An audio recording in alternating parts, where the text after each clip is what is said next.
You are watching Ballin VA Podcast, sponsored by Transitions Empowerment.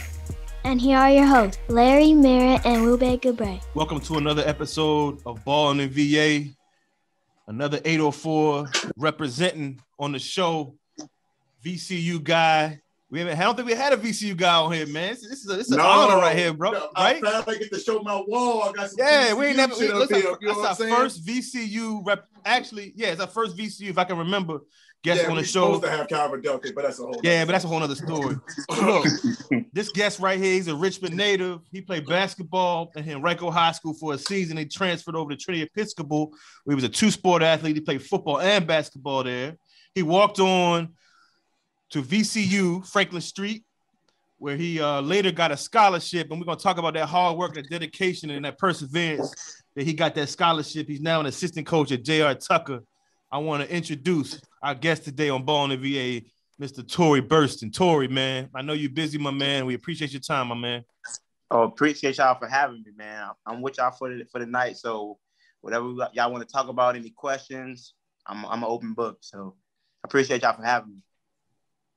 Yes, sir. Yes, sir. Yeah, we appreciate that open book from you, man. So check this out, man. We're gonna go to where it all started, man. You grew up in Richmond, man. Let everybody know what was the first day you picked up that basketball and you thought to yourself, you know what, man, I'm gonna take this somewhere. Yep. So I grew up in Richmond, Virginia on the south side. We kind of bounced around a little bit from Hillside Court, right off of Jefferson Davis in that area. It was called Abigail, was like the project it was called. So we just kind of bounced back all over Southside. I started playing basketball when I was 5 years old. My grandma signed me up for CYBL. It's called Chamberlain Youth Basketball League over in Henrico. We played our games at Chamberlain Elementary and at Douglas Wilder. She signed me up for it. I wasn't too keen on it at first, but she signed me up, and my coach came and picked me up, took me to tryouts, and the ballers came out the league, man. Yeah, the way the tryouts worked was we did a layup on both ends, and then we did a jump shot on both ends. And I made 3 out of the 4 shots, but I didn't know much of basketball. I would just pick it up and shoot it, and I made 3 of the 4 shots, and that's what kind of made me say, maybe I like playing. And then from there, every year I just played rec ball, and then around 8 or 9 years old, I started playing AAU with Richmond Metro Gold. Shout out to Buster. Coach Guy Buster and Miss Buster, yeah, them my peoples, yeah. Yes, shout out to Buster. I'm an alumni as well, so I understand. Okay. As a coach. Yep. I played for Demetrius Gary and Daryl Fitz and Coach Boone, Kenneth Randolph. Okay. Yeah, I heard that Fitz name. That Fitz name. I heard that Fitz name before. Yeah. Yeah, he's from New York, but yeah, he's a good guy. They all coached me at Metro, and I think Coach Boone is at he the head coach at Verona now. Kenneth Randolph. Yep. Okay. Yeah. So shout out to him. He doing big things. Yeah, them boys doing things over there. Great coaches over there, Verona. Yep. What so you said you started out in the south side and went over to Henrico. So you're working your way up through AAU and you're playing ball in the neighborhood. You make it to Henrico, man. What was that like going there? Henrico has a history. We talked to James Rowe, on one of our shows, and the history of Henrico is so deep. You go into that great program in Henrico. What's your thoughts process going into Henrico High at that time? Well, I knew we was going to be a pretty good team because Trey Davis was a big deal. Mm-hmm. Oh, yeah. He was the man. Yeah. And I grew up playing AAU against him. And so my grandma, she lived roughly like not even 10 minutes from Henrico. And my zone school was George Wythe. And my sister went to Wythe. But my grandma, she didn't want me to go to Wythe. So she took like a school cut. We went to court so she can get school custody of me. And I went to Henrico, and we had Trey Davis. We had a guy named Justin Coleman who could jump out the gym. Mm-hmm. We had like a 6'6" guy. He played volleyball. His name was David Zabelski. He could finish around the rim. So we had everything. Chris Walden was a point guard. I remember Chris Walden, Yep. He went to play at Townsend. His dad is still a coach there. Yep. So we had a nice squad together, man, and we put it together. And I want to say we went like 23-4. Wow. And then we played Petersburg in the in the regional final and lost to them. Because Petersburg was just like that. They had Kadarian Raines, Dre John Scott, Chris Moore. Like Frank won't even really get playing time that year. Yeah, they were so deep. They were so deep. So we lost. That was that 20. What year was that? 11. It was before that because it was like 09. It was like 09. Oh yeah. So we played them and we lost to them, and from there, I sat down with Coach Harmon, and we just had a talk, and he was saying how I would probably have to my minutes would decline because we had an incoming point guard coming in, Tim Jones. Tim Jones, obviously, Tim Jones is great. He's one of my favorite point guards. I've grown up with him. He played with me at CYBL growing up as a kid, and it was kind of like the handwriting was on the wall. And so he gave me the option, and I just felt like I sat down with my family, and he's like, well, maybe we need to do something different. And, we had that summer of AAU going to a bunch of tournaments. I was playing with the Richmond Squires at this point, and we were big, we were everywhere. We had the Bob Gibbons in North Carolina. We was at all the big-time tournaments, and then I went to the 5-star camp down in Farmville, and Coach Lambia was one of the coaches in the camp, and he was the coach at Trinity. And, he mentioned to me, hey, you ever thought about going to private school? And I was like, nah. And my mind at that point was like, nah, I ain't going to private school. I'm going to do it from public school. And he just like, oh, okay, I understand. And then my best friend, Evan McGill, was at Trinity. He had been at Trinity since his 8th grade year. His parents loved me. And they was like, Torey, they sat me down, was like, listen, let's go to dinner and let's talk about it. And we went to dinner. You talking about Coach McGill? Yeah, man, Clarence. Man. Oh, he got you too, huh? Yeah, so he sat me down. We went to a Trinity football scrimmage against Hampton Roads. And we watched the scrimmage, and we went to eat at some nice seafood restaurant. And they talked about it. They was like, man, listen, just let's think about it. They was like, we got to get you away from that. And Coach Lambia called me that week. It was like Monday. And actually, just come look at the school and see what you think. And me and my uncle went and looked at the school. And I still wasn't too sold on it, man. It was between, because I had started talking to some private schools, and it was between Christ Church, Stewart, and Trinity. And I was sold on Christ Church. I'm like, it's a boarding school. Yeah. They had Mike Benajay, who was he was a big deal. Yep. He was good. He was going to Syracuse. Oh, he was going to Duke. And I'm like, yeah, I play AAU with Mike. I'm like, I can get away from Richmond, that shit is in the middle of fucking nowhere, man. It is. It is. That shit is in the, oh my fucking God. Man. Oh, listen, it's in the middle of nowhere. I was telling my fiance at dinner a couple weeks ago that I got stung by some jellyfish. Oh, out there? In the water, yeah, because I played football. We used to do football camp out there, and I got stung by a jellyfish like 2 or 3 times, man. I said, oh, man. You ain't coming out But back to the story where, Christchurch was where I wanted to be at. I wanted to go to Christchurch, but as far as money-wise, they wanted $25K a year. And my uncle was like, hell no. He was like, no. So he was like, it's between Trinity and Stewart. And then I was like, maybe Stewart. I went and did the test and everything at Stewart. I liked the campus.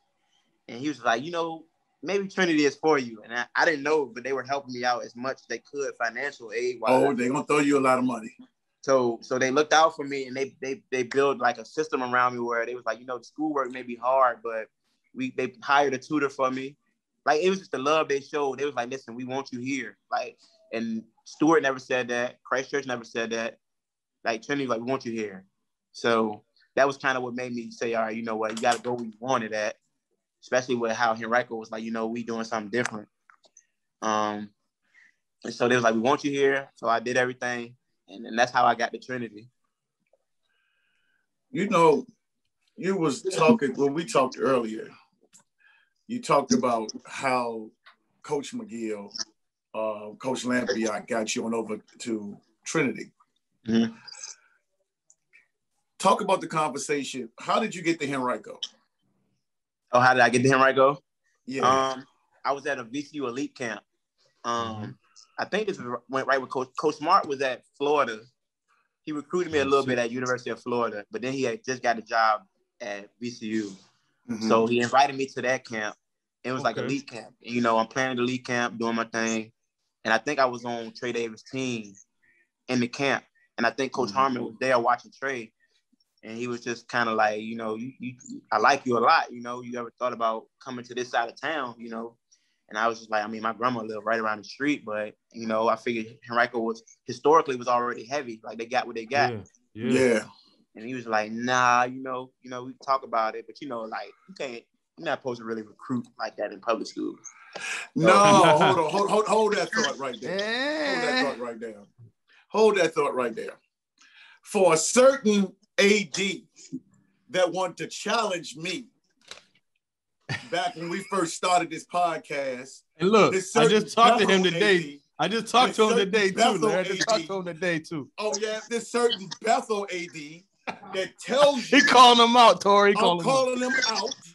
No. Oh yeah. Because I'm telling you. I'm sorry, Torey. I gotta go on my rant. Nah, because he's saying that these public. He said public schools don't recruit, bro. They don't recruit. Who said that? If you good, hold on. A certain Bethel AD who used to be a follower on our page, when I told him that when it come to me with this shit, you can't fuck with me on this shit about what I know. And I keep telling them that, but they don't want to listen. Would you call it, Torey, would you call it recruiting by them encouraging you to come there, or would you call that recruiting? He said, look, hey, man, we got you. Come on. If you ain't is that recruiting, or that's like saying, come on, man, we encourage you to come here. You know what I'm saying? Larry, well, I will say he definitely made it clear. He was like, I'm not recruiting you. He said, but I want you to come here. But that's he was like, that's recruiting. Yeah, it is. Yeah. He was like, I'm not. He made it clear, like he made a face at me and everything. Like, I'm not recruiting you and telling you to come to Henrico, but come here. You can somehow get there. I was like, my grandma lived right around the street, so it ain't like one of them things where they had to use an address or nothing. Like, I literally lived in Henrico district. Well, let me ask you a question. Do you think that Vance Harmon would have came and talked to you if you sucked? No. Exactly. Nah. Okay. That's what I want to talk. Vance Harmon would have walked right by you. Yeah. But anyway, I'm sorry, Torey. You good. I had to get that in there. So look, you go to, like I said, you go to Trinity, and then you figure out that you might like football, bro. Like what was football? What made you start playing football there too before we get to the basketball thing? Yeah. Well, like Trinity, I don't know how much you know about Trinity, but Trinity is one of those schools that they really encourage you to do something else. Yeah. And so, I'm coming there just basketball. I play basketball. I ain't never played my foot in no cleats. I ain't doing nothing else. But they told me, they was like, we want you to try to play another sport, or, if, you want to be in like a drama club, you got to do something else. Like, you can't just ride it out until basketball season. Right. So I got an open mind. So Coach Gobble, who was the head coach, and then Coach Makers was the assistant coach. Eric Gobble. Yeah, I was like hiding from them for like the first 2 weeks of school, bro. I'm like hiding from them. They're like, man, come out. I played football before. They like, just come out, man. You look like a fast kid. I didn't even have cleats. They had to give me some cleats. And, I went and tried it out. I played my first 2 or 3 games on JV. I had like 5 touchdowns. Like my very first play ever touching the football. Really? My very first play ever touching the football with a 60-yard kick return for a touchdown. Damn, man. I was just fast, man. Like, I was scared to get tackled, so it was like I was running for my life. So, my sophomore year, when I got to Trinity I didn't get to Trinity until like mid-September. School usually started in like August. August, right. But I did my first like 3 weeks at Henrico before all the financial aid stuff came back clear and stuff. Yeah. So when I got there, they had already played like 3 or 4 games, and they were like, I think they were like 1-3 or something like that. Yeah, they sucked. And then when I started playing, we ended up finishing like 6-4, I think. Mm-hmm. But I was like, man, every game I scored 3 or 4 touchdowns, like every game. Yeah. And then my junior year, I played varsity. And I was wide receiver. I had like maybe like 11 or 12 touchdowns, and I had like broke like the Trinity most receiving yards record for like 208 yards in the game, something like that. That record broke down, right? No. Yeah, no, I already knew that was gonna get smashed. I knew that was getting smashed. But UVA showed some interest in you, bro. Yeah. UVA, Louisiana Monroe. Word. The plan was to go to UVA. And then like some coaching stuff happened where coaches left, and Yeah. They was like not interested anymore. So then I opened up my recruitment more to doing. I just opened it back up because I had got some interest in lacrosse too, like surprisingly. Man, listen, preach about that. Lacrosse, you gotta be in some shape, man. Yeah, lacrosse historically is known for up north, but talk about lacrosse, bro. Like, cause you know what I'm saying, in Maryland and Jersey and all that is where it's popular. But talk about that, bro. How did that become part of your repertoire in terms of like playing it? So my best friends, it was my senior year, and my best friends, they were like unreal at lacrosse. Like they were great, like elite athletes in lacrosse, and they were like, man, you play basketball, you play football, you might as well just come BS with us on the lacrosse field. And I was like, man, I don't know nothing about no lacrosse. And I came out and, you know, practice and stuff. And well, no, the equipment was so expensive. I was like, my uncle was like, man, I'm not buying no stick for $130. Are you crazy? And my best friend was like, man, look, I got 1,000 sticks in my closet, bro. Like, we gonna get you all the gear. All you gotta do is come. So I was like, all right, I ain't doing nothing else anyway. So I played lacrosse. I rode the bench for like the first like 2 or 3 games. And then they stayed back with me after every practice and was like, all right, let's work on your catching. Once you catch it, now you got to learn how to cradle. So they took like days and days with me. And by like mid-season, man, I was starting, I was scoring goals, and it just became natural to me. And so I just played lacrosse and ended up getting like the most improved player of the conference or something. Like, it was crazy, man. I just played it just to play it, but I wish I grew up playing it. Because I probably would have took that route. Because it's just like basketball. Yeah. You play defense the same way. You slide your feet. It's pick and roll. It was perfect. So it was fun, man. I wish I played. I'm gonna try to see if my kids don't want to play one day. That's a good thing. That's a damn good thing. You got to be in some shape, man. You know, to do that sport, man. Golly, a lot of running around. Yep. So that's one thing about Trinity. They do that though, man. They encourage you to do a lot of different things. They make you, like I said, they push you into a lot of different things. That's like one school that no matter what it is, they're gonna keep pushing you and keep pushing you. Because sometimes in public school, they kind of like you the resistance, and some public schools be like, oh, well, all right, we're gonna let them kind of go on their way. But they just keep at it, man. And if you don't like it, they'll leave you alone afterwards. That's one thing I like about Trinity. Yep, for sure. But look, and that's what I always say, man. You were exposed to different things, and I'm not gonna go on a limb and say this, that if you were at Henrico, you probably, I guess I will say this. If you were at Henrico, you probably wouldn't have even played lacrosse, bro. Like, you know what I'm saying? Lacrosse was something that was introduced to you when you got to Trinity, right? Yeah. So, yeah. So Henrico didn't have lacrosse, and then Coach Harmon was real big on like, if you play basketball, play basketball. You ain't playing football. Yeah, that's it. Or you gonna play football, you do football, but it ain't really no both, really. So it was kind of like basketball against football at Henrico for real. Like, it was like they was over there, we was over here. If you play one, don't play the other. If you play both, it's one safe. You were dedicated to, you won't get any more playing time in the other one. It's safe to say that when you went over to Trinity, man, things kind of opened up for you, like exposed you to different things, different people, different cultures.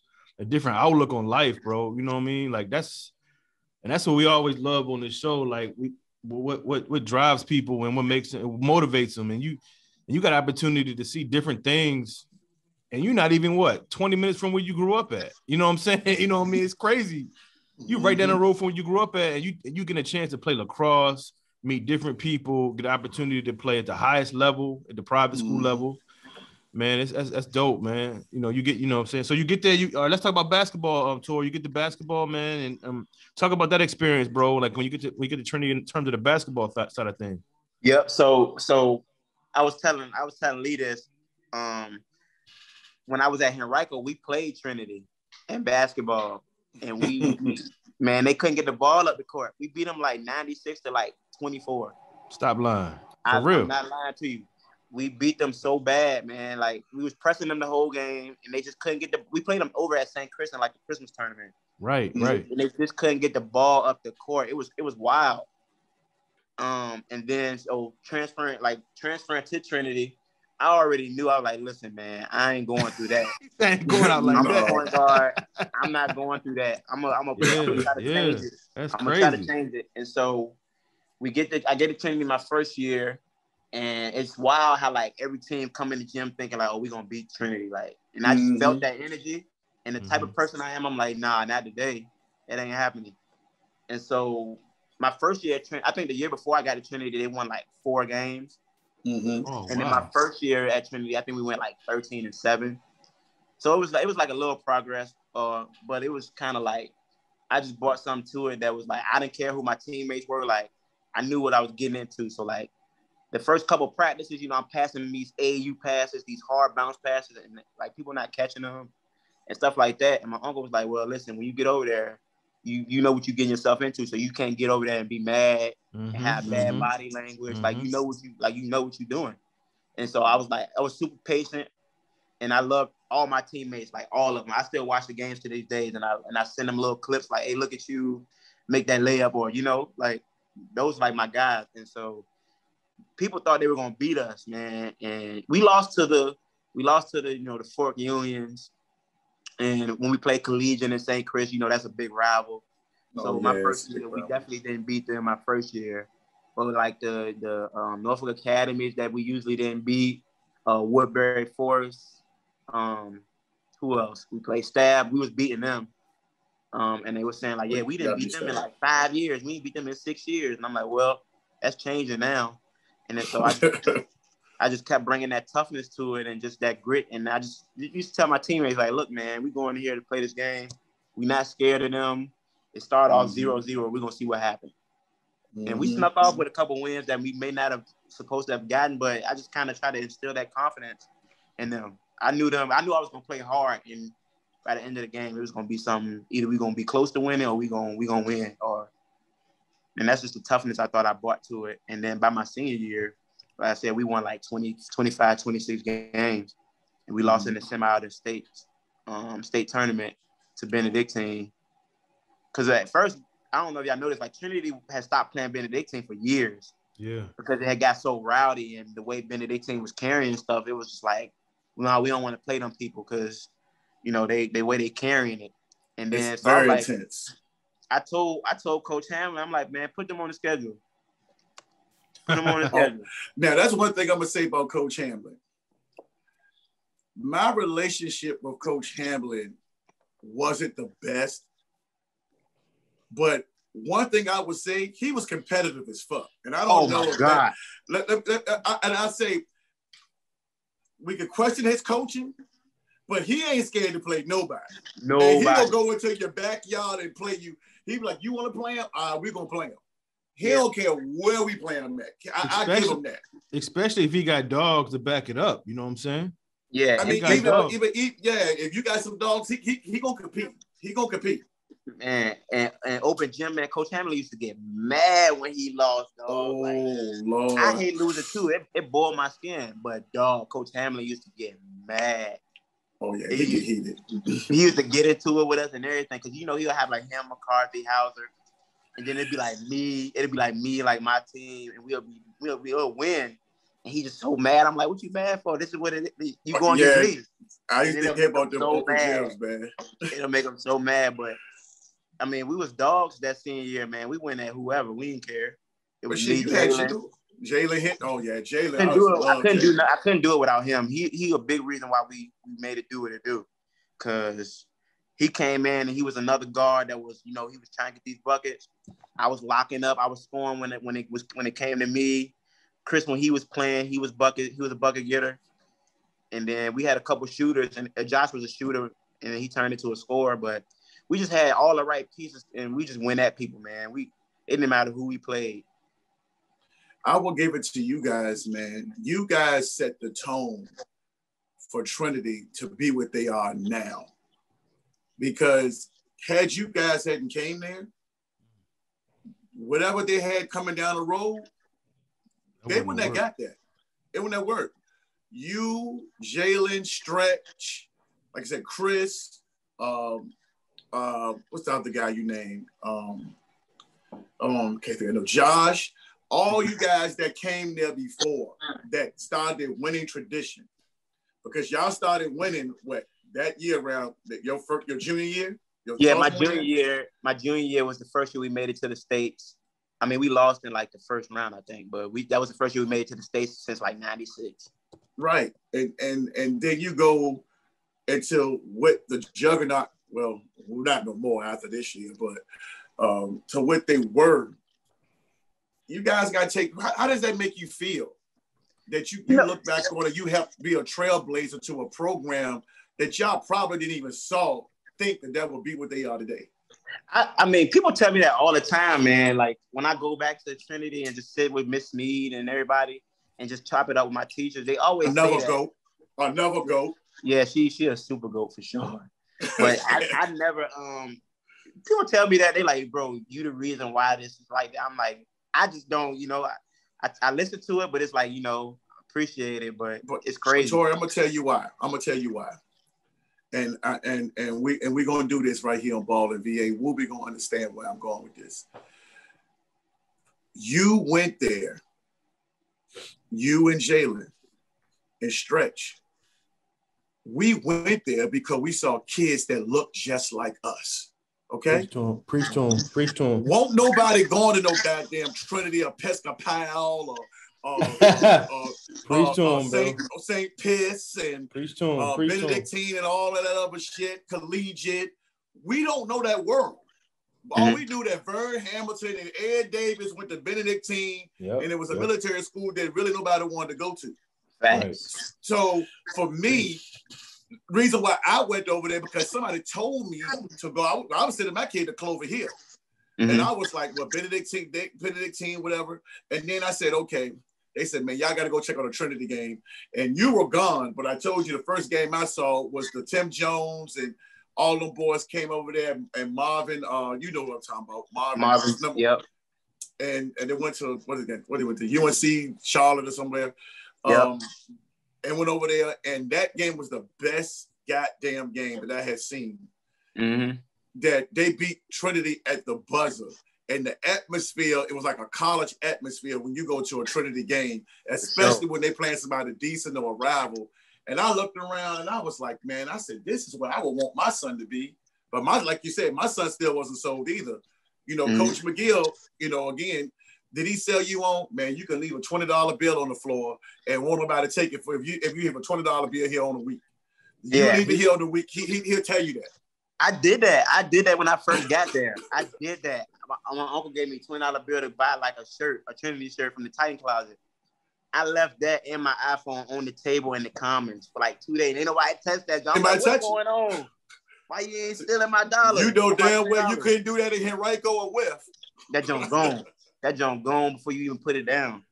Yeah, but that's what I wanted to say, man. Yeah, that's what I wanted to say, man, that you have to start a program, man, you guys, to do that, man, because kids looking at us, man, won't go to that school. We couldn't afford it. Yeah.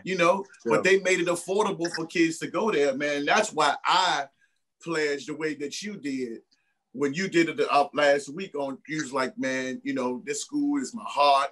It gave me a lot of opportunities.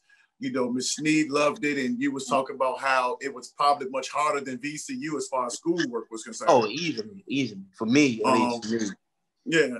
And I see why you did that. So we're just trying to give, we know we give Trinity a shout out. I know I do a lot on this show and bring a lot of guests on the show, but people just think from the private school aspect, as I'm trying to make it seem like the Trinity is like the best school that's better than everybody else. And I'm not trying to knock anybody else. I went to a city school. I went to John F. Kennedy. So I know. I went to Henderson Middle School. So I know what it's like. And I didn't get a chance to go to college. So I wanted my son to have an opportunity to go do something different. And he didn't sell it. And even when he played for his first year, he didn't sell it. He didn't like it. Right. He wanted to go to Monarchy. Yep. And by the end of the year, he liked it. So I just want to give you that shout out, man. I didn't mean to take up too much time, but I just want to kind of give you that shout out, man, because you have started that program, man. And if you and Jalen them, we would have never went to that damn game. We would have never went. I appreciate it, man. Coach Mick has told me, he was like, man, listen, you started a lot of this. And I was like, man, I'm listening and I'm appreciative and grateful for it. But, I just ain't one of the people to be like, yeah, I did that, Right. But it definitely, I went there with the intention that we've been losing. And I know academics is first, and I was about academics too when I got there. But I was like, man, when we get on this court, man, I'm trying to change this. Yeah, Dr. Aycock, he the headmaster, and you would think he would be all up in Dr. Aycock out there with the stands with everybody else. Yep, and he was playing in the band and everything. In the band, playing in the goddamn band. He ain't sitting up there being all snobby. Dr. Aycock will come to the game, get over there, pick up a horn or a drum, and he over there playing in the goddamn band while the game going.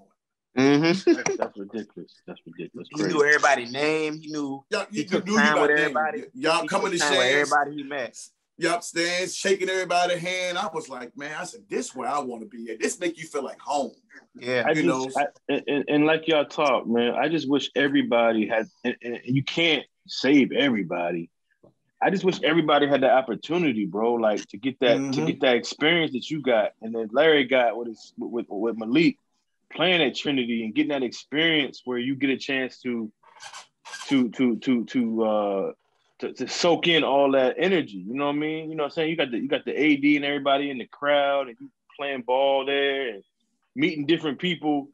You probably thinking to yourself, man, this is a whole nother world, but you still in your home city. You know what I mean? So like, that's so dope, bro. That's so dope. It's amazing, man. Talk about some of the players that you played against and with in that prep league and that Division I tough division over there when it comes to private sector. And then we're gonna put you on the spot in a minute, but go ahead and talk about that. Okay. The O'Connells, the O'Connells, the Cape Henrys, the Benedictines, the Paul the Sixes, all of them. Who of them? Yeah, I played against a lot of dogs, man. It was more so like in the private school sector, Benedictine at one point had it was Mike Benajay who was going to Duke. It was Trey Davis who was going to Richmond. It was who else? It was somebody else. They had so many people there, man. Ryan Burnett, he played at Stony Brook. Mm-hmm. They had like it was 7 or 8 people that was going D1, man. Yeah, they were loaded. To play against that, and then you got like Cape Henrys who had 4 or 5 D1 players. Because the more we won from my sophomore year to when I graduated, the bigger the competition we started playing against. Y'all played against Chris Clark and them. Yeah, Chris Clark, and there was a guy named Demetrius Pollard who went and played at Northeastern. Oh yeah, I remember him, Pollard. Yeah, he was tough. It was him too. And they were a good team, man. And we competed with everybody we played with. We didn't get blown out with nobody.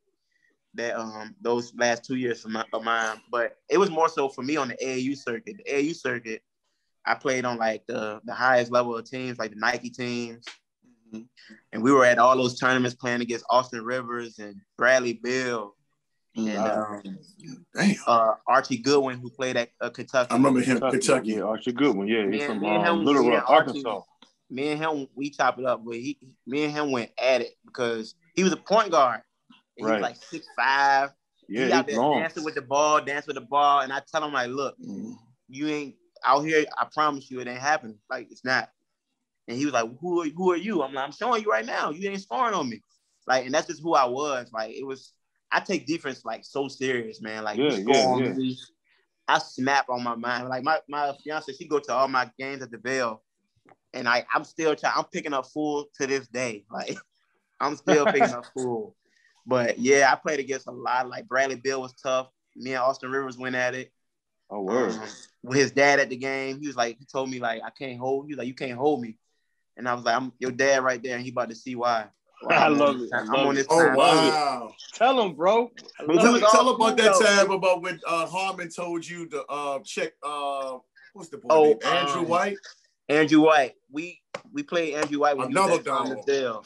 Oh, yeah, and this was every game with Coach Harmon, bro. He used to be like, all right, TB, this is your task for the game. So Andrew White is I don't know who he is. My uncle was more into knowing who everybody was. He was like, yeah, it's this kid at Thomasdale. He averaged 23 a game. He's 6'6". Coach Harmon need to put you on him. I'm like, all right, well, I'm with whatever.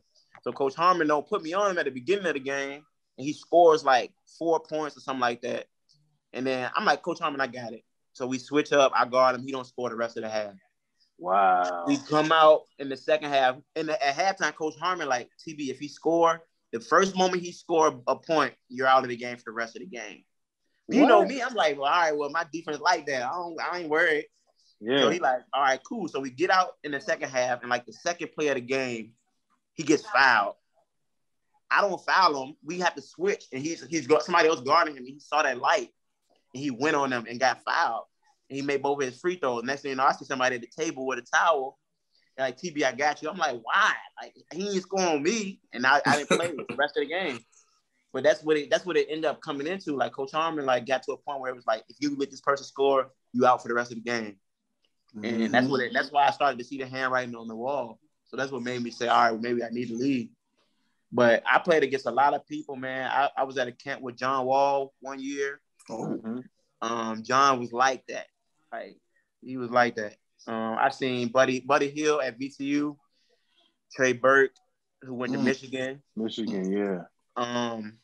Who else about that? What's my boy name that played for the Minnesota Timberwolves, the lefty that played for the Lakers? D'Angelo Russell. D'Angelo Russell. He was like that. Was he? Yeah. Louisville. Yeah, he from But Louisville. I think the best player I ever seen in person was Buddy Hill. He was crazy. Oh yeah, he was cold at Oklahoma too, bro. He had 7 points and a half against us. And then my teammate was like, man, I thought you was a player of the year. And he was like, all right, I got you. He came out and scored 31 points in the second half. He was shooting. He said, I got you. Dog, he was shooting from NBA range. I had never seen nobody like that. You can't question nobody like, oh, I thought you were. Okay, I got you. He's super soft-spoken. Like, he won't talk trash or nothing. He's like, all right, I got you. And he came out and had 31 in the second half. I'm looking at Doug like, why you say something to him? Yeah, he was cool. He was cool. He was good at first, bro. We was on him. We was on him. And then second half, but between him and Trey Burke, I would say it's just unreal. Like Trey Burke was nice too in Michigan. He's still giving people. He was a dog, man. He was talking trash to us before the game started. Oh, was he? Yeah, he was like, that elementary ass pressure I got.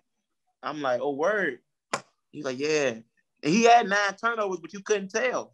You couldn't even tell. God damn. He had 9 turnovers, but you couldn't even tell because of what he was doing to us. Like, man, guys like that, they wired different. They just forget, man. They don't pay that shit no mind. Yeah, they don't pay. They just go out there and just do what they do. Yeah, it's some of everybody, man. John Wall. It's always somebody on the TV like NBA that I'm looking at. I'll be like, well, I played with Quincy Miller. I don't know if you're familiar with Quincy. Baylor?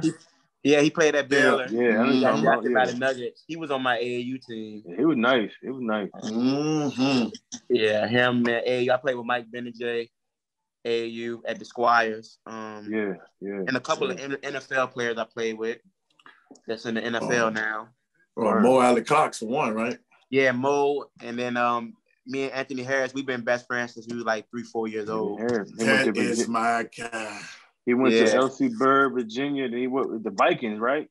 Yeah, but he just got traded to the Eagles, so he went to Eagles. Okay. Yeah. He was nice.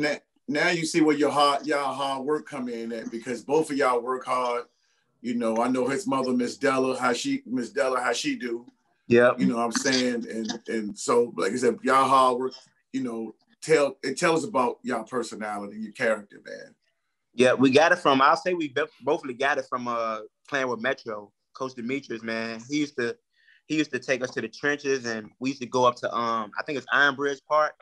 Yeah. Play with grown men. We were like 7 to 8 years old. We getting fouled by grown men, and that's just kind of what made us a dog. But Anthony is like a smart athlete, man. Like, he's super smart. He don't really make mistakes like that. He don't. He won't never in no trouble. Like, he was always a good kid, man. So that's why I always, you know, we still tight to this day. I talk to him like every once in a blue moon when he ain't too busy. But that's kind of where we got it from, just playing at the park with the grown men and playing against older AAU team. We used to play against Thomas Jefferson when we was like 12 years old. We used to beat TJ. Like, our AAU team used to really beat Thomas Jefferson's varsity team. That's crazy, man. That's crazy. Do you get a lot of times when people try to size you up and think because you went to a private school and they call you soft, or they think, like, with people that don't know you, like, you know, you get that, man, you know, you went to private school, or, you know, you kind of talk different, you know what I'm saying? And people, you know, just size you up and think that you ain't nothing because of where you went to school. Yeah. Or that stuff. You know, how you take that?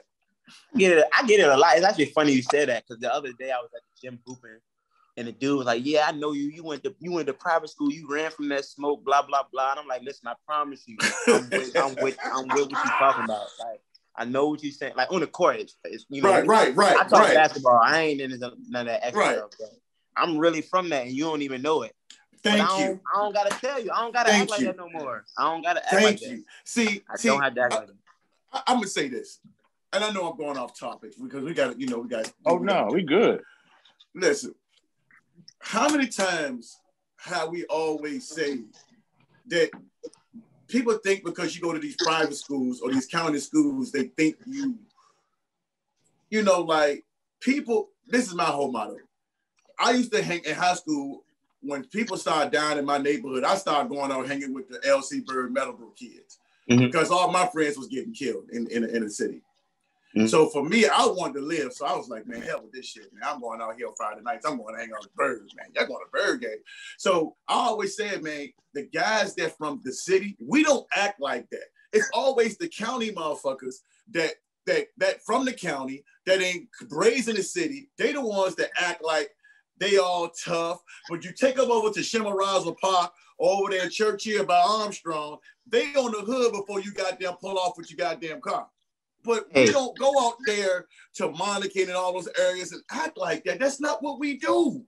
I be trying to tell people, I be talking with my fiance about all this stuff, but I be telling her it be the people that be going to like Cosby, talking about they from Southside. Yeah. No, you not. Like, no, you not. You grew up in a nice 6-bedroom home, right? With thick green grass. We want that. That's what we want. That, right? We don't want to be in the project with the roaches, bro. I promise you. You don't want that, man. I'm like you don't want that. You don't want that life. You don't want that life. I used to wake up at night and I couldn't even drink my drink because I knew it was gonna be a roach in my drink. Like, you don't want that. You don't want that. I remember I used to stay over Hillside Court. My aunt used to live on Rosecrest. And on the weekends, I used to stay over there. And I used to have to sleep on the top bunk. And I used to have my book bag. I used to crunch it like that. Because when you turn on the light, roaches running everywhere. She had that Reynolds rock on a concrete wall. You know what I'm saying? Where you hang with a mirror at. Goddamn King Vitamin empty box with King syrup in the damn refrigerator. And you open the refrigerator, damn roaches falling off that shit. I'm like, yeah. I said, man, I got tired of it. My grandma used to shake my clothes when I used to come home, take me out in the alley and just shake my clothes and stuff. And she was like, you're not bringing them damn roaches up in here. Yeah, I used to, the same, we was on South Line. That's where we was at. We was on South Line, but man, I had to like shake my book bag out before I got on the bus because I'd be like, I don't want no roaches to come out my bag when I get to school. Like, I'd be like, yo, y'all kids don't want that, man. Stop acting like that. Yeah. I can't tell them, man. It's crazy, man. But yeah, people do it. Still to this day, when I go hoop and stuff, they like, oh, you went to the private school, you soft. I'm just like, all right, for sure. And then when you bust them in their ass on the court, then it's a whole different subject. Yeah, that's exactly how I go every time. But yeah, man, I'm too old for that. I don't got to act like that. I knew what I grew up in and what it was like. Yeah, you don't got to justify that. I mean, it's just, that shit like makes you me said, sick. It does, man. And again, like I said, like Larry said, like I moved from the city to the county, and you just laugh at these dudes who want to be where you came from. It's like, why you want to be like that, bro? I like okay, we can switch places if you want to. It ain't that life, bro. I'll gladly take the house. Please. And that's why I brought it up about you going to Trinity, man. You had so many, you were exposed to so many different things, bro. Like people in your neighborhood probably look at you like, yo, what you lacrosse, bro? What you soft, bro? What you lacrosse? Really? Mm-hmm. And it's like, and that's why I love your story, bro. And when you get older, you understand, you appreciate it more because like you changed your dynamic of what you did in terms of. You didn't leave. You never leave where you from. You always represent where you from. But in terms of when you went to Trinity, you just changed your whole outlook on what you thought about life, what life was about, bro. Absolutely. Yep. And then you transitioned to VCU. Tell me this, bro. You could have went Division I for football. You ended up going to VCU. You got in academically. I'm gonna say that again. He got in academically first. you got to get in academically first, right? To be a walk-on. Yep. I want people to understand this. He ain't just walk on the campus and say, hey, I want to come here. He had to apply, get in academically, and then get on the basketball team. So we got to make sure we get that straight, bro. You had to get your bookwork straight. You got in the VCU. So did Coach reach out to Coach Wade, or was it like, you know what I'm saying, you did your own homework on that, or how did that work out in terms of walking on the VCU? So I like you said, I was pondering on playing football, but so my uncle, who's like I call him my agent, because like I don't make no decisions without, you know, like asking him what he think. You know, I'll make my decision for me, but I always run it by him because he's always had that best interest for me. But we were talking about football, and he was like, listen, you run a 4.340. He was like, Ho. You run a what? A 4.340. Man, what? Wow. Okay. Okay. He said a 4.3 and just kept talking, Larry. Like that's just ordinary. That's why I was laughing. I was like, did this man just say a 4.3? A 4.3 and you kept talking? Like that's okay? Like, God, like, okay, keep going. I mean, I probably ain't running that now. I probably 4.4, 4.5 now. You ran a 4.3 back in high school, bro? 4.34, yeah. God damn, bro. Man, okay. Yeah, I ran so he was like, listen, because he always break it down to you, listen, you run a 4.3440, right? You playing football, you know, you got all these things that can happen. You got concussions that can be a bad thing for you down the road. You got, you know, you can get injured in any sport, but you got all type of injuries in football that you may not come back from. He said, you fast, but you got middle linebackers and linemen that's running what you run. He was like, you're not going to be that fast out there. Oh, you ain't going to look that fast. He was like, you got the NFL, and you got the CFL, and that's it. He was like, you play basketball, it's more longevity to the sport. You got 7 continents you can play in. He was like, you can play, even if you go overseas and play B League, C League, it's still something you can get paid for and work your way up. He was like, basketball, you know, you never going to not be one of the fastest people on the court in basketball, no matter what. He said, you're going to be one of the fastest. He was like, you know, he just broke down like all the sports and like, you know, what could be the benefits or what's the cons, the pros. And it just seemed like, you know, basketball, once that whole thing with UVA happened, I opened it back up, and now, you know, I was like, well, maybe basketball is it. Coach Rhodes knew me since I was like 8 years old. So he was the assistant to Shaka Smart. Coach Wade was an assistant as well. Okay. Coach Rhodes was a guest speaker at Jeff Capel camp when I was a little kid. Okay. And he, you know, he asked people like, hey, who's the fastest kid in the camp? Everybody was like, he is. He pointed to me. He's like, stand up and let me put you through a college workout real quick. And, you know, he put me through a college workout, and he was like, listen, I think you could play at the next level. This is when I'm 8 years old. He's like, you can play at the next level. I can see it in you, but you got to keep working hard. He was like, if you don't work hard, you ain't go nowhere. Right. And from that point, he had stayed in touch with me when he was at Randolph-Macon. Then Coach Smart came in, and Coach Smart had recruited me at Florida. So he was familiar with me, and he came to VCU, and then one day I was leaving Trinity's like pickup. We was just playing like open gym.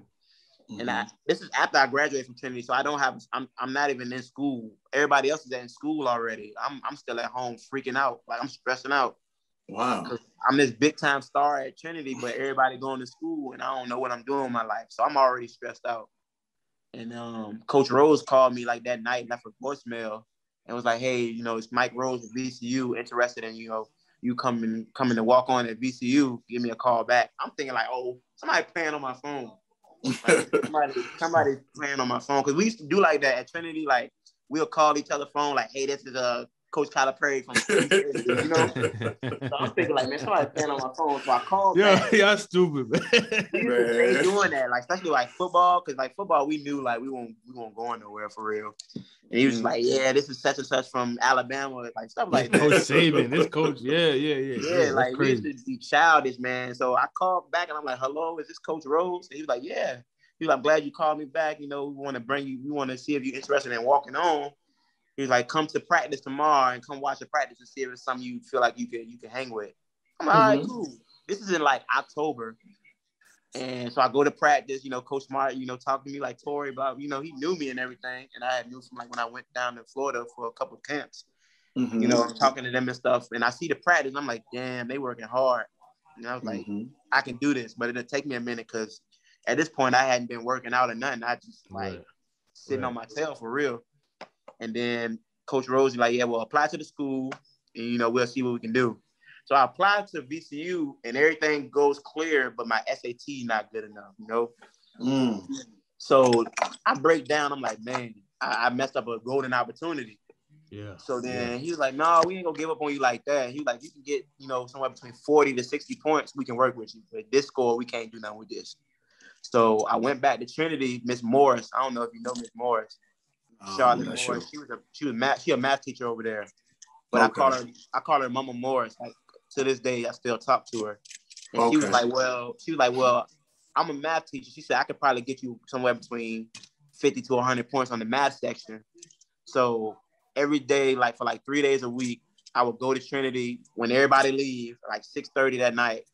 I'll go and she would be there and she would hang with me for an hour. We had an SAT book and we just worked out questions on the board like Monday, Wednesday, Friday for like 3 or 4 weeks. I ain't had no phone. I threw my phone away and I just locked in with her.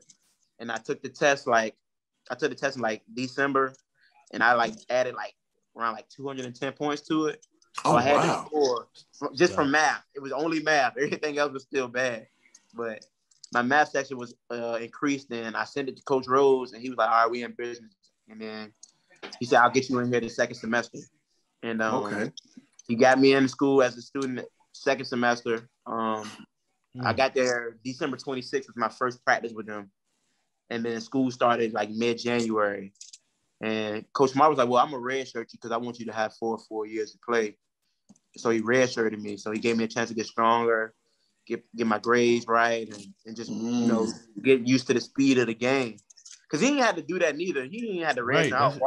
I'm listening to this story, and I'm like, man, they ain't have to do all that stuff that you talking about, man. Yeah. That's dope, bro. This is awesome, man. This is so awesome. He ended up redshirting me, and you know, it took me about that semester to get stronger and get used to the speed and everything. Especially how they press. The way they press was just something different because I made no turnovers at Trinity. I made like 29 turnovers in my like senior year at Trinity. So like I won't make it turnovers, but when I got to VCU, boy, I like it in. Yeah. Briante was guarding me. We did like 1-on-1 every practice, and I was breaking him off. I'm like, man, this y'all defender y'all be talking about? Yeah, he all-time leading steal leader, right? Cause Coach Smart was like, come on, Briante, you letting that walk-on score on you? I'm like, yeah, this ain't just no walk-on. I'm really with you. Tell him, bro. So Briante got mad, and he my roommate too, so he's like, shout out to Briante Weber, Great Bridge, 757 legend. All due respect. Go. So I'm breaking him off, and I'm like, man, come on, man, stop playing with me. And then he got mad, and then I had like 8 turnovers in a row. I couldn't get the ball to the court. Oh wow! He was mad, man. He was like, yeah, that's over with.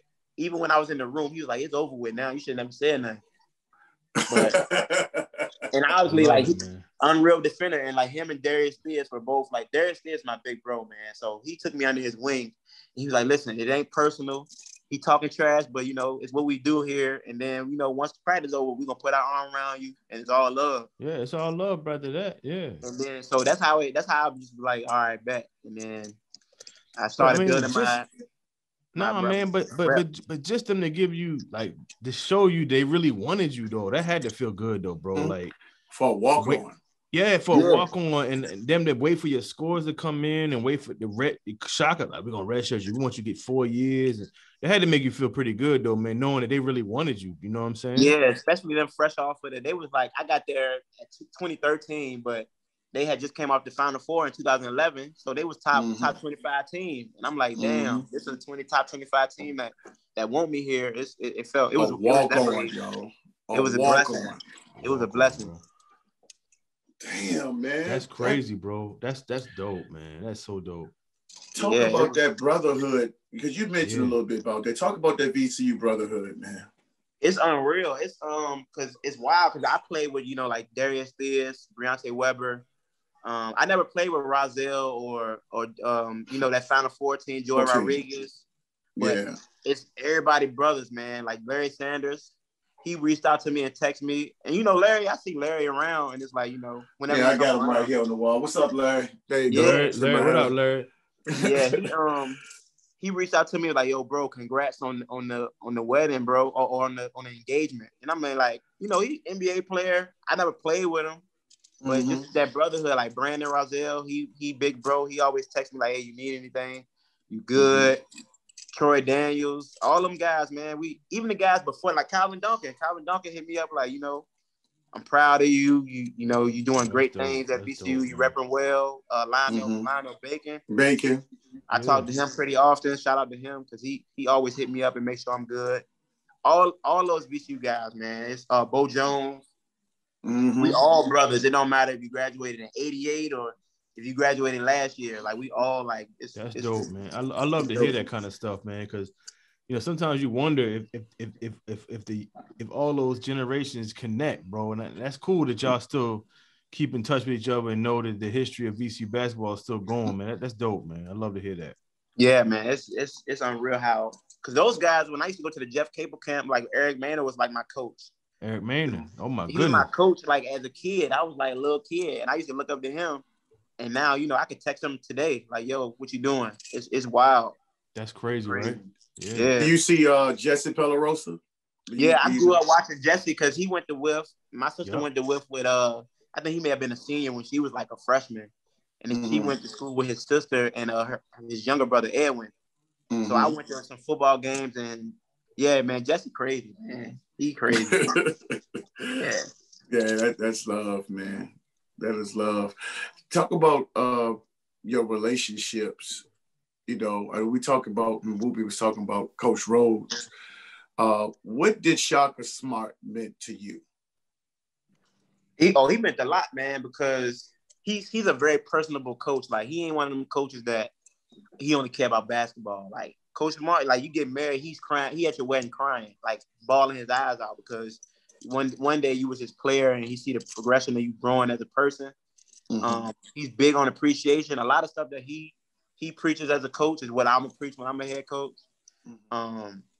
Just watching him, he a future Hall of Famer in my eyes. I feel like he's gonna be in the Hall of Fame one day. And just being able to play for him, like when I see him on TV, I'm like, damn, I played for him. Like, that's crazy, right? He's a big deal, but he meant a lot to me just because he showed me that he cared outside of basketball. Yeah. Like, it was never like, he always would hit me up like, Torey, you good? How's everything going? Your schoolwork? Like, he used to get mad at me if I get a B on something. Like, he cared about me as a player more. Like, it was never like, oh, Torey, he'll walk on. Like, he was like, you the leader of the team. He yelling at me like, why you ain't speak up? Why you ain't do this? And I'm thinking like, oh, I'm gonna walk on. Like, I don't really say too much. He treats you more. He treats you more than just a walk on. The very first practice, the dude was yelling at me like I was on the team for 2 years. He was like, I expect you to do this and do this well. Like, you ain't just a walk. Like, you're not just a walk on. So it was always respect to him, just because like you know how walk-ons can be treated. Right. Yeah, we hear. He never treated me like that. He always was like, are you okay? You got anything mentally going on you want to talk about it? You like, you're a black man. We used to holding it in. He was like, not with me. You can sit down and close the door in the office. That's so dope about him, man. That's one thing you love to hear about him, man. And it's crazy because we all thought, being a fan from afar, like you thought that he would be a great fit for VCU for the long haul. But I mean, when Texas called, you can't turn that down. You know what I mean? No, you can't. But I just thought that VCU was a great fit for him, man. And what he started with that whole Havoc thing, he had the whole city on lock. They loved him. He could go anywhere and get a free meal. You know what I'm saying? It was like he had Richmond on lock, bro. And to hear you say that, bro, that just validates, what he was about, man. You know what I'm saying? Yeah. He came in when he told us he was going to Texas. He came in, eyes watery, crying.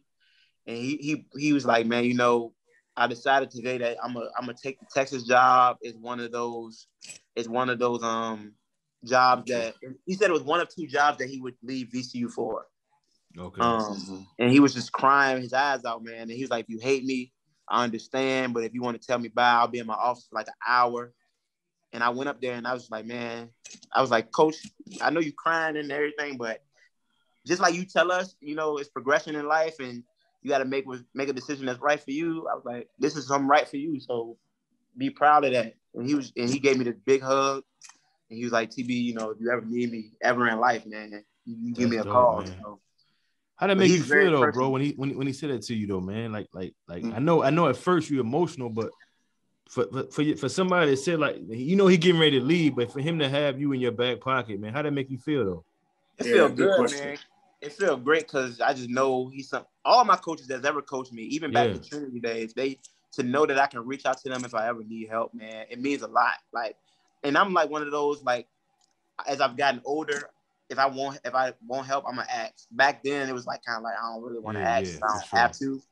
But I know now, like just being older, and if it is something I need, and I can reach out and call, and they gonna look out. So it's a good feeling, man. Especially somebody like Coach Smart, man. That's somebody that's big time. He's one of the biggest faces of basketball, college basketball anyway. So like, man, it's crazy. I still sometimes when I like see him on TV, I'm like, damn, I really like played for. Played for him, he was all in. He was in his office. You know what I mean? Yeah, I was eating at his home with his family. That's awesome, man. That's everything. dope. So it's still humbling to feel that and know that. You had I read an article one time, and today, and it said that first, how did you feel when you were rewarded the scholarship? There you go. I was gonna go with that. That's a good question. It caught me off guard because I definitely didn't think I was getting it. It was like it happened so fast because during like Coach Wade was like one of those people, like he rewarded everybody a blue jersey, and it was like blue collar for like the hardest work of the week, And he said, "Oh, I forgot to tell y'all who got the blue jersey for the week." So we all go back into the little film room, and he puts up this long. It's like a 4-minute video of me like getting steals, taking charges, scoring, and just doing everything. And then at the end of the video, it was like a picture of like a guy who was like digging for gold. And he gave me the scholarship, and it just hit me. I was like, it didn't really hit me until like later that night. But when it happened, everybody like jumped on me and screaming and stuff. That's dope. The stuff that you see on TV. It was ESPN. Like ESPN documents. Yeah. So it didn't hit me. I didn't cry or nothing like that, but it hit me when I got home and just laid in bed. I was like, I really came here and did it my way and did something. You grinded. I think I'm like only like one of two people in VCU history to get a scholarship. Me and Jesse Palarosa. Yep. Are like the only ones. So that's how I looked at it. I'm like, man, I really came here because, ain't nobody say I had to come there and, work that hard and get something out of it. I could have just been like, oh, I made a D1. I'm good. But I went there like, man, I'm going to get something out of this. Because I looked at it like my grandma, she paying tuition for me to go here. I got to get something out of this. There you go. Right. There you go. So there you go. I just went hard every day. And when he gave it to me, I was kind of surprised, but Coach Wade was kind of a man of his word. So he told me, like, hey, look, you come here and work hard. Oh, you play hard, I'm going to play you. And it was a lot of games, man. He put me in that I was surprised because I was so used to that walk-on. I ain't going to play. I always stayed ready, but it was like one of them things like, I ain't going to get in. Like Duke, we played Duke in Madison Square Garden. He put me in the fight. I'm like, oh, man. Hey, hold on, son. You played in the Garden, bro, against Duke.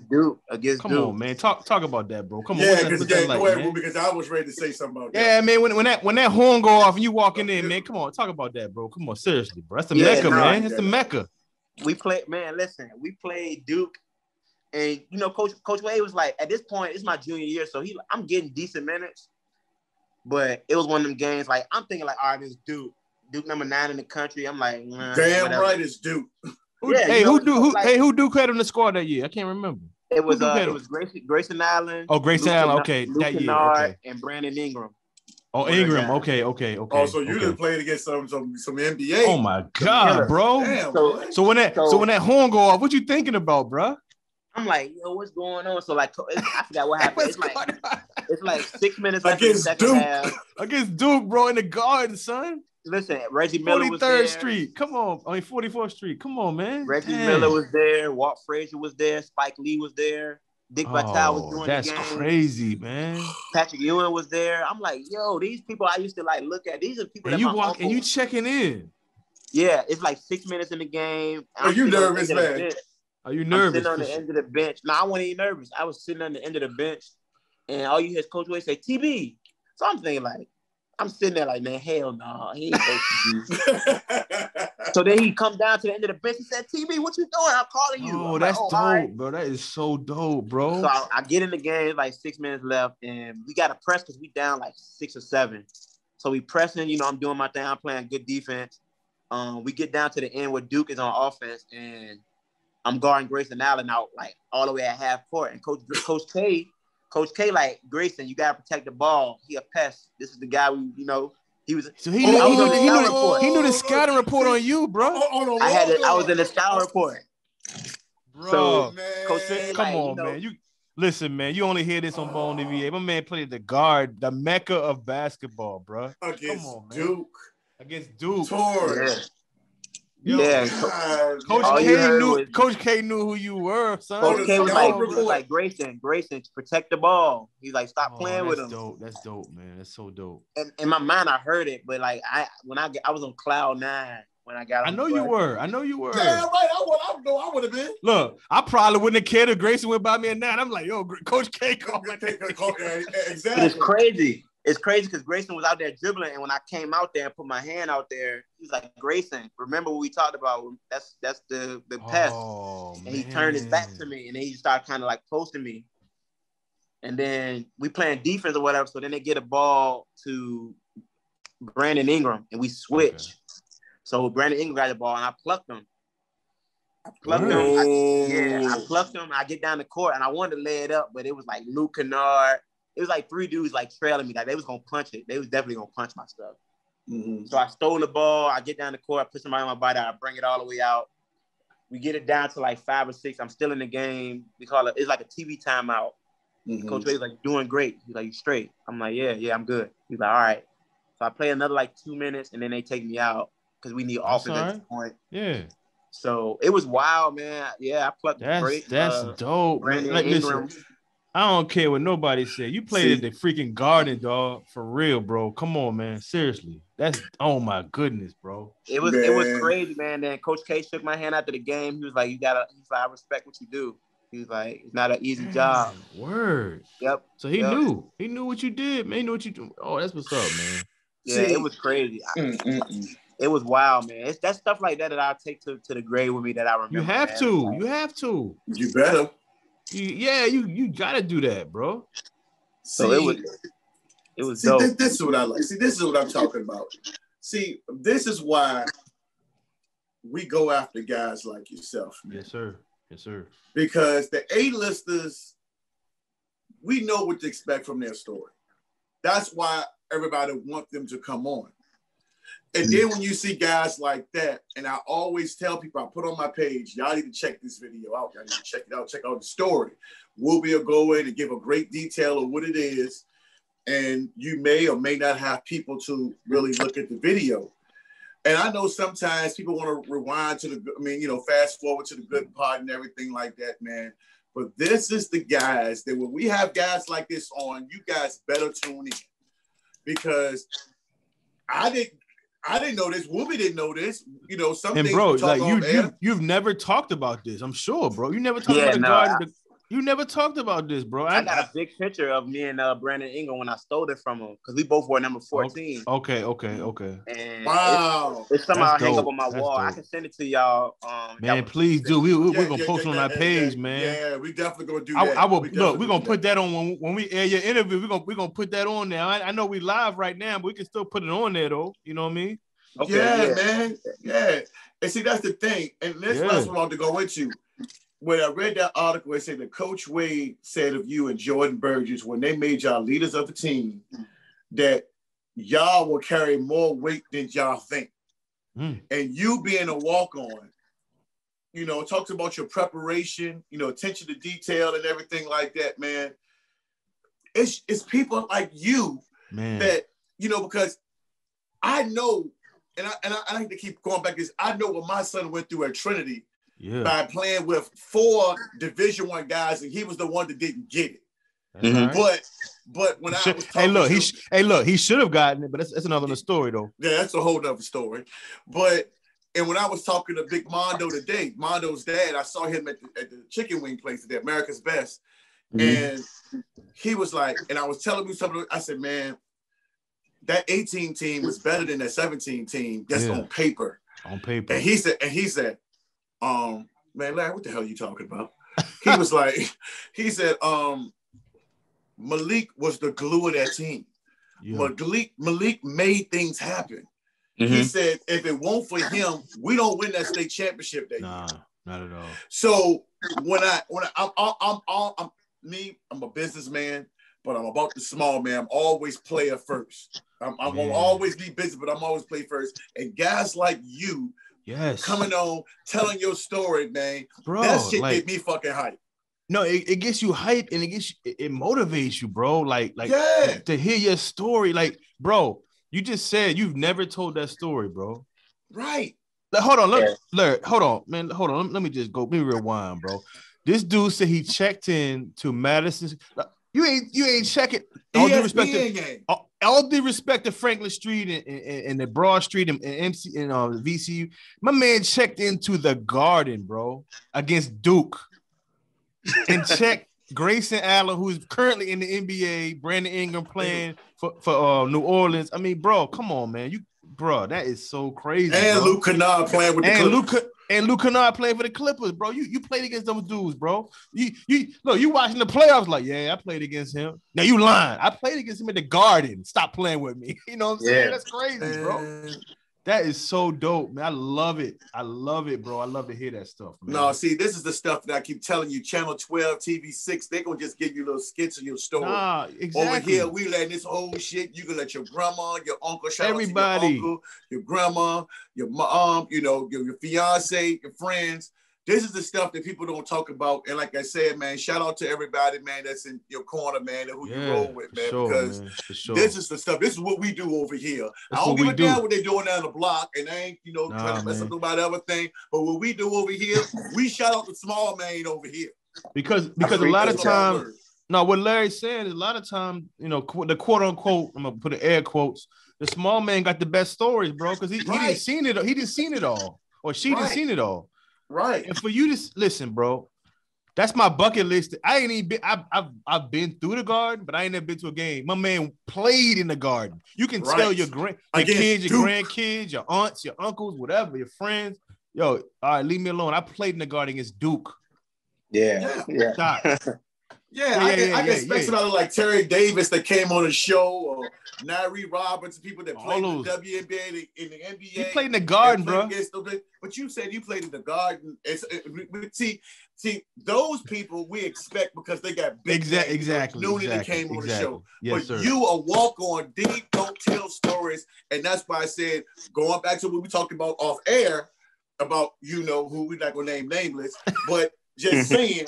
About stories like that, I'm saying? You got to work hard, bro. Man. That's dope, man. That is so dope, bro. I love it, man. I mean, for real, like from where you came from. All right, let me ask you. Shout out to VCU, man. Shout out to VCU, man. For real, man. I'm an ODU guy. My wife went to VCU, and we always go back and forth. But I gotta give y'all VCU props, man. I know you ain't want to hear that ODU thing, but it's all good. Larry got a cut. We're gonna leave that alone.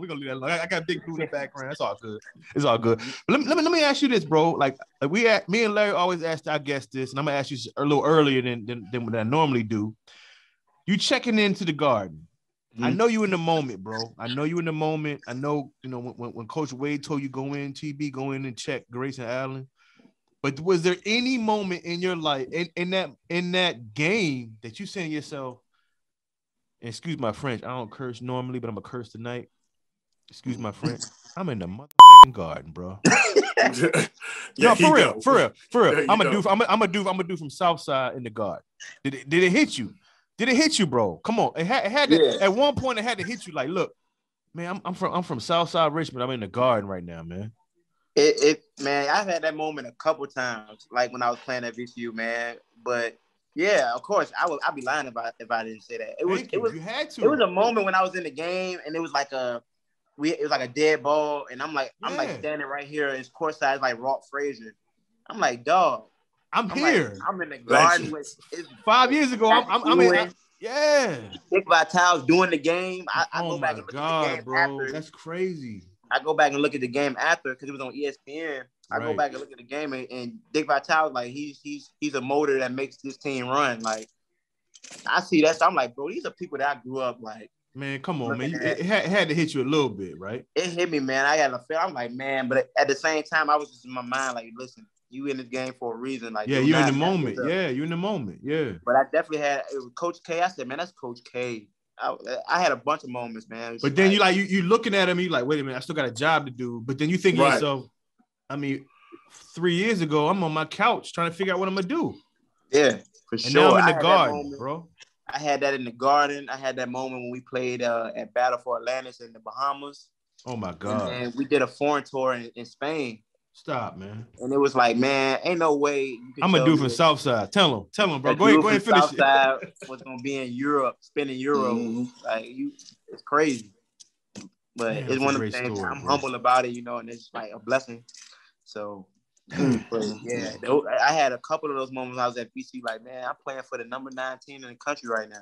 Like, crazy. See what I'm saying, man? It's humbling, man. It's humble experiences like that, man. You know, you worked your hard to prepare yourself to be a leader, walk-ons, and I'm pretty sure there may be other walk-ons that's out here in the country that maybe had stuff like this, but we don't hear about it. And this is why we decided to do stuff like this, because you know, we set out to get some of the A-listers to come on our show to help our platform grow and to, you know, bring people to have, you know, to have the shop or to talk to stuff like this, man. But the small man got the best stories, man. And they got the best stories, man. I mean, they got the best story because they've seen, because a lot of times those quote unquote, like Larry said, those A-listers come to you they be coming to you, bro. Yeah, come on, man. You name all these dudes that you played against who came to you, man. Like who not came to you, but you interacted with them. You know what I'm saying? Yep. You got the best stories, bro. Like, man. I still can't get off that guard. I still can't get off that guard, bro. Yeah, that don't get me, bro. That's crazy. You had stuff, man. Coming from where you come from, like Whoopi said, man. Like I said, we had Luke Mon on the show like a couple weeks ago. Luke Mon Jabba. And we were just talking to some of those guys, man, and just you know, y'all stories are just intriguing of so grind, man. Man, you go ahead. But, man. No, real quick, man. I gotta pick your brain on this, though. You've been through so much. Like, what advice you give somebody? Like, hey, look, man, I want to walk on to somewhere. I want to try to make it. I mean, there's no blueprint for that. Everybody got their own lane. Everybody got their own, you know, in terms of like what success is to them. But like, what's the one advice you give somebody, man, that's trying to make it like you did? I tell people to follow the process. Like that's my number one. That's what Coach Smart taught me. But it didn't really resonate with me until like later down the road. But I'll tell anybody follow the process, and then what the process looks like is patience, is your ability to focus on the next most important thing. So, you know, generally, you know, we go through something and something that may not go our way. We kind of dwell on it a little bit. But he programmed in my mind, like, all right, you got to focus on the next most important thing. You turn the ball over, cool. You know, you missed your rent date and, you know, you got to pay an extra $40. Cool. Like, you got to control what you can control. Right. It happened. Now you got to do what's next. What's next? You can't take time and dwell on it because it's just gonna get worse if you just talk about it. Like, what's next? So I always tell people follow the process and just control what you can control. I can't control that I was 5'8". I can't control that I had no offers, but I can control my hard work. I can control making sure people know, all right, well, he ain't just gonna lay down. He coming to do what he gotta do. So I think that's the number one thing: is control what you can control, and then just follow the process. Wow, and that's great insight onto what it is, because a lot of kids just think, man, but they can't get that one. They can't get D1. They don't forget about D2. They don't think D3. They just say forget it. They just skipping the whole thing. No, man. No, you can't do that. And like when I was growing up, it was like I wanted to play high major. I wanted to play at the UNCs and stuff. But you know, I'll tell any kid this now: go where you're wanted and go where you're appreciated. Right. Trinity, you know, I went there and they think the world of me. I can go back to Trinity any day I want, and I'm there for 2 or 3 hours just talking to my teachers and the faculty because they wanted me there. They appreciate what I did for them there, and it ain't just about basketball. Right. They proud of me as who I became through Trinity. Right. Oh, so I would tell you know, if you want to go play college ball, you know, D1, D2, D3, NAIA, they all got killers. And you're right about that. You can go there, and you know, it's what you're seeing now is people are playing at smaller schools, and then they transfer and they go into bigger schools. You're right. Like your path may be to go to that D2 school first, and then you know transfer. Because if you crack up to be what you're supposed to be, you're gonna get there. You just gotta understand that it ain't an overnight process. Like everybody roll different. You know, media shows the success. They never show what goes into it though. That's right. To make their and I get caught in it too sometimes. I get caught in it too. Like my fiance, you know, I want to buy the big house. I want to have a Benz. I want to get her everything in the world, but it takes time. It's a process. For sure. It's gonna get there. I just gotta be better. Even myself, just saying, you know, take your time. It'll come around. But it don't gotta just happen overnight. That's just not realistic.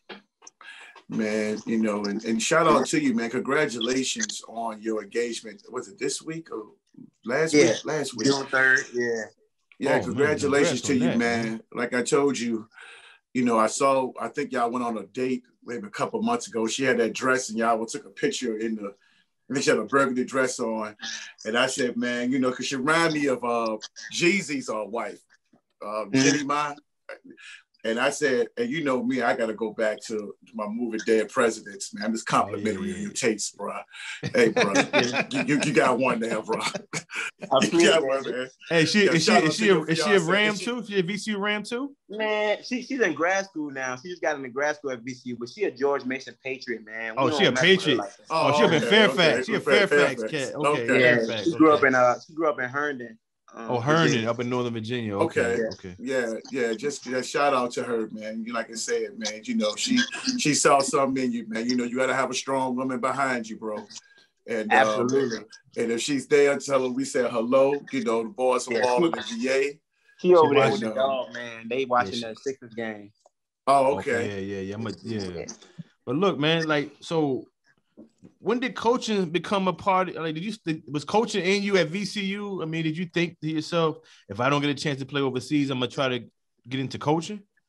Yeah, it always been like, because what I would do is, even when I was at Trinity, I would always watch my coaches and like watch their demeanor, watch how they respond to certain things.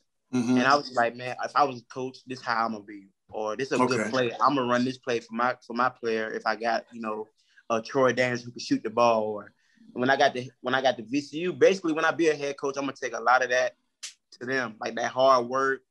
That I'm gonna take a lot of things that I learned from VCU to when I'm a head coach. But I think like I can see it in myself. I think I could be one of the greatest coaches ever. Like man, you got from Springs. From Highland Springs. You got the demeanor, you got the knowledge, man. You got the experience. I mean, come on, man. Like you can tell that story, right? You just told us about going to the Garden, bro, and that'll captivate anybody to come to your program, bro. That's, man, you got everything that the kids looking for in the program, bro. You can relate to. Yeah, you can relate to the younger kids, man. Yeah. You can relate to 1 through 15 on your roster. Yes. You know, because you came on to VCU as a walk-on, you know, coming from, you know, Trinity and Henrico. And so every player, whether they get playing time or not, you as a coach can relate to those players. And that brings a lot of team chemistry and camaraderie and brotherhood, man, which a lot of that stuff is kind of lacking thereof, you know, these days. Yeah. You know, you got it at some programs you don't. And I know how that brotherhood, that anything when it comes to winning, you got to have, you know, that brotherhood, man, because people ain't gonna want to play for you if they can't relate to you. No, yeah, absolutely. Yep. It's Tucker. They got a new school building over there from what I hear. Yeah, they're gonna be done. They supposed to move all the stuff in the next like week or two. Okay. Okay. So they open up this year. Yeah, it'll be done. It's gonna be done by the time, you know, the season roll around. Okay. Oh, that's good, man. Looking forward to that. Yeah, it's unreal, man. It's like $90 million project, man. Stop, man, for real. I'm looking forward to getting the keys to the gym. So I can work these kids out and show them what I've been through it and put them through the workouts I went through at VCU. So, and just even kids that's not at Tucker, the younger kids, the middle schoolers, the middle school girls who want to play at the next level. I'm gonna be open to working out anybody. So that's good, man. I mean, because I rolled past Highland Springs last week, man, and looked at that school over there. I said, Jesus. Beautiful. Crazy. Yeah. So can both of you, this Highland Springs and Tucker getting new schools this year? It's gonna be the same. It's gonna be on the same campus. They just rebuilding it, right? Is that what they're doing? Yep. Yeah. They just knocked down their old school. They built up on the football field, baseball field, and then they will knock down the rest later. Okay. Yeah. I used to live right behind. I used to live right behind Tucker too. Apartments over there. Okay. Yeah. Yeah. Of a perm. Perm. Yeah. I used to live in Quarter Mill. Yeah. Yeah, Quarter Mill. I know a Quarter Mill. Okay. Listen, bro, Torey, man, golly, bro, nobody knew like this was part of your story. I mean, I knew you had a great story. I've been reading about you for a while, and of course, Captain Glass used to always talk about you. But like this has been amazing, brother. Like for real. Like no, I ain't blowing no smoke, man. This has been dope. This is a great story. And it's still been written, bro. You still got a story to tell after this. You know what I mean? You in the coaching. You know, you inspired to be a head coach later on, and you know you mentoring kids. You are influence. A lot of kids are looking up to you. And again, like Larry said, you can relate to 1 through 15, bro. Like you didn't play at the Garden, but you've been a walk-on too. You know what I mean? It's been crazy how your story is involved, man. And I love it, man. This is great, man. I love this story, man. No, seriously, I love this, man. This is awesome, bro. For real. And I just thought about something when you mentioned J.R. Tucker. How is it going to? Because I got 2 questions. Okay. Number 1, by you being an assistant coach over there at Tucker, when you suit up this year, you know that you're gonna have a game at Douglas Freeman. Yeah. You're looking forward to seeing Vance Harmon over there as the new AD. Yeah, he's gonna be the AD. He gonna looking at you. Yeah. You know what? The whole thing with Coach Harmon, man. I love Coach Harmon. I love Coach Harmon, and I actually, you know, at the time when we was going through the whole like you gonna have to sit on the bench type of stuff, I was very angry and frustrated, but I respect him because he told me, you know, straight up. Right. He didn't have to tell me. He could have kept me and used me for when he needed me, and then put me on the bench when you know. So he told me, like, hey, Torey, he was like, we got a, point guard coming in. You know, he's really good. You had to share minutes with him. So I said, all right, well, what type of minutes you talking about sharing? He was like, well, you played 28 minutes a game last year. We talking about 12 to 15 minutes. And I'm just like, nah, like, he an 8th grader 1. I respect him 100%, but I don't see why I have to share minutes with somebody who ain't come through themselves yet. Right. You know? But you know what that's all about, though. You know we know. We know. It was one of them things, but it ain't no love lost. You know, he came over to VCU a couple times and watched practice. I gave him a big hug. Him and Coach Atwell and Coach Chops. It ain't like no love lost or nothing like that. I love Coach Harmon. It's just, you know, I want to win though. I want to win. Against all my coaches that I played for against, I'm trying to whoop their ass. There you go. Trying to lose, you know. And what do you think about? What's your thoughts on Coach Hamlin stepping down retirement at Trinity, man? It's a job. Opening. It's an opening job. As I told you, we didn't have the best relationship, and it's not because we didn't get along. He just wasn't that personable. Right, you know, with me, but he did respect me, so I give him that, and he had the utmost respect for my kids, so that's what counts the most. I'm just a parent, but you know, what's your thought on, you know, with his? Because I would say this, people have been texting me about this, and you know, they'd be like, "Man, what do you think about Hamlin?" And I said, "Listen, to that community, to Trinity community, which is a small community, but you know it's big." Yeah, a lot of alumni come through Trinity. He is a legend. He will be a legend. Oh, absolutely. For what he's done for that program at Trinity by winning as a player, you know, and a coach. You know, he had a legendary team in 17. He won, you know, for the Final Fours and 4 Prep League championships. Yeah, he got a list, man, and to that community, he would definitely go into the Trinity Hall of Fame. But what's your thoughts on that? So it's funny that you bring this up because I was gonna wait and then see how it goes, you know. But I'm actually interviewing for the head coaching job tomorrow morning. Oh, Perlman interviewing you? Huh? Anna Perlman interviewing you? Yeah. Okay. Go get that, bro. Okay. Go get that. Well, first right here on Ballin VA. Oh, you heard it first. Come on, man. Look at that. Breaking news. Look, I ain't want you to put the cat out the bag, but you know. Nah, it's all good. I mean, a lot of people know. Like, I heard, like, you know, one of my friends told me down in Hampton at an AU tournament, my name was buzzing about it, and oh, really? It's been buzzing for a couple of days. Some people still don't know, but a lot, you know, I'm interviewing tomorrow morning. But I mean, Coach Hamlin coached me. My senior year, I feel like was the start of the era for him. Yes, it was. And, you know, when I saw it, I was kind of surprised. I'm like, what the? You know, I thought he was gonna be like 25, 30 years. Yeah, because he said that. He said he was because he's still young.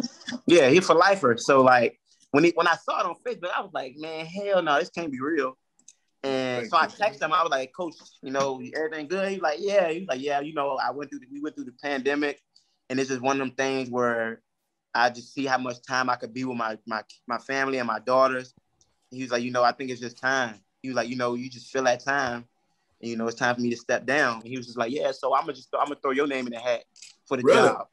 So I'm like, what? I'm like, man, no way. So Anna called me like a week ago. Oh, it was before they graduated. You know, they graduated like last weekend. She called me before they graduated and was like, you know, are you interested? We want to at least interview you and stuff like that. So I was like, yeah, I'll do it. I'll interview. So I'm interviewing tomorrow. I know it's me and a couple others that are up for it. You know, their biggest reservation for me is the experience. You know, I've never been a head coach, you know. Right. That's all, man. You know, you would turn that program around, bro. You would bring them back. I'm going in there tomorrow to get that job because yeah, man. I know how I got a plan and I know how I want to coach.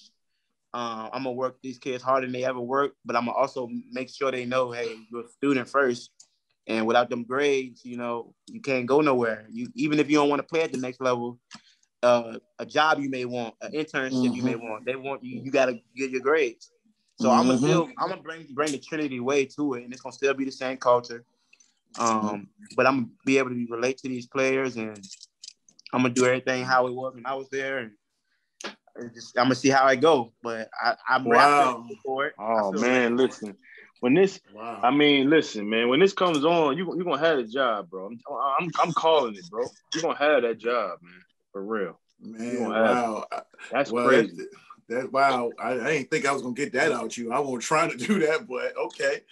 Well, shout out to Hamlin, Coach Hamlin, and shout out to Anna Perlman, man, over there at Trinity for, you know, giving you this opportunity, man. And I hope you get it, man, because it will be huge, especially for a man of color. Yeah, you know what I'm saying? For an institution that is probably, you know, it probably 98, 99%, you know, predominantly, you know, white. And, you know, for you to get an opportunity, because you got Coach London over there as the girls coach. I'm not sure if he's applying for that job.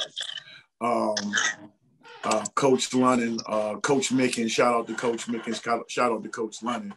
But to have you to go over there and to have kids that look like us to continue to go to a great, prestigious institution like Trinity, man, to get that job, it means a lot. And I wish you well on that. Me too. I appreciate it, man. Dope, you know, man. I'll keep you guys posted on it and stuff like that. Please do. Yeah. I appreciate y'all in general, man, for this. I'm a talker, man, so you know I can tell stories. Yeah, man, but I appreciate y'all for real. Now, we appreciate you, man. We appreciate you. This has been great for us, bro. Yeah, because sometimes, man, we get people on here, and I will tell you, you know, either Wooby know them or I may know them. Or sometimes, you know, you get a few times where we don't know them either. We just maybe DM and, you know, and just get them. So we don't know what we're going to get. Yeah. We try to talk to people off air or beforehand, one of us to try to give us a general idea so I can pass it on to Whoopi so we can kind of set the tone or the vibe for the show, you know, because again, you know, this podcast really think it's starting to take off everywhere. And and to have a relaxed environment where you can be yourself. You know, we had Sean Robertson on. We had him a couple weeks ago too. A couple weeks ago, yeah. Yeah, and have him on. He kind of remind me of you, of each other, because you have a perception of him being one way. Right. And then when you talk off air, you a whole totally different cat. Totally different cat, man. Yes. You know, so, you know, for me and Wooby, we just thank you, man. Because for sure. It's guys like you that make this show possible for us to do and to look forward to doing it, because you work, you grind, you got to deal with your family. And then you, at least when you get on air, man, you want to have some good content. Yeah. Sure. You know, and like I said, you mentioned it today that, you know, you talked earlier that you talked about trying to go on and do it live, man. Hopefully we can get you back on. We do this thing live, man. You know? Yeah. Hey, man, anytime y'all need me. And like I was telling y'all, I was like, hey, I'm a shopping all this on my social media, because I got a good following on all my social media. Oh, I know you do. If y'all ever need me to reach out to somebody that just was a teammate or I played with or something like that. Don't tell us that. You know, don't tell us that. You know we're gonna take it and run with it, right? No. Listen, if I can help anybody with anything, then I'm helping. I appreciate that, man. But you know what? To be quite honest with you, bro, like to not cut yourself short, your story probably be just as good as them, man. Because like I said, you still writing your story, bro. And again, and I go back to Southside kid, Madison Square Garden. How many people you know that grew up with you that's gonna be in Madison Square Garden, bro? Like that's, I mean, seriously, you know, we talking like that, like we talking loosely about it, but you think about it. You watch these games at the Garden, you watching Ewing and Starks and all these dudes that played in the Garden, and you checking in the game, checking Grayson out. I mean, come on, bro, you can't write that, bro. So like, yes, we do appreciate you reaching out to other people, but we want everybody to understand, like Torey Burston got a story too, man. It's been so dope to have you on, bro. And we're gonna keep in touch with you, like Larry said. Down the line, we're gonna figure some things out. And again, I'm calling it. He gonna have a new job at Trinity. I'm getting this Trinity job, man. Sure, let's get this job, bro, so we can have you back on and talk about that too, bro. Yep. Yeah. So you can give me some more Trinity gear, man. Since I put all that tuition, help put some of that tuition in there, man. Yeah, I need to pull over a hoodie or something, bro. Yeah. I got y'all. For sure. Yeah, Torey, thank you, man. Again, congratulations, you know, on your, you know, your new life that you started with your fiance, man. And like I said, that's a big step for you in life, for one, man, because that's a whole different world entering into that. And like I said, and you still be able to go out here and perform and be able to do it. And I hope you get to start that book too, man. Yeah, man. Yeah, I'm gonna get back to it for sure. Yep. You know. But yeah, next week at the Vale League, you'll see me there, man. All right, yeah. I play what's today, the 9th? I play tomorrow, which is tomorrow's the 9th, right? And then I play next week. I think it's the 14th is my D1 game. We play on the 14th. What time y'all play tomorrow? We play at 8:25 tomorrow. I'm gonna try. I'm gonna have to hit Hawk up, man. See if we get that fish, man. Yeah, my fiance, she get it when we at the game every time. So gotta get that in. Hawk owe me, man. I gotta he say he owe me some fish. Yeah, he owes some fish, man. But hey, man, Mr. Burston, bro, man, again, man, it's an honor to have you on, bro. Again, I heard so much about you before this show, and I know Larry has a relationship with you, man. But like, it's an honor, bro. I appreciate you, man. We be humbled to have you on and tell your story, man. Seriously, bro. And we're gonna keep in touch with you. Thank you, Whoopi. I appreciate it, man. And like I said, it's always love on my end. So for sure. Anytime you want to contact me, we'll stay in touch for sure. Absolutely. I'll stay in touch. But yeah, man. Yeah, I do that, stuff man. like this. So yeah, do that. Tell Anna we said hello, man. She was on that show man. too. We had Anna on the show. You plug in that show. She might give you, so she never knows. Yeah. She was one of our guests, and she was awesome too, man. Little Midlothian state champion. The Trinity now. So yeah, we're trying to get some of these VCU on here. Yes, man. We got some VCU love, and we're We're gonna catch you down the way, bro. We appreciate you, man. You take it easy, bro. Keep in touch with us, man, for sure. Yes, sir. I appreciate y'all, and I'm gonna be in touch. And thank y'all so much, man. I really appreciate your love. Awesome, Thank you, man. Thank you. Good so luck much, tomorrow, man, for your story. Good luck, bro. Yes, sir. Appreciate y'all. I'll holler at y'all. All right. Okay. All right.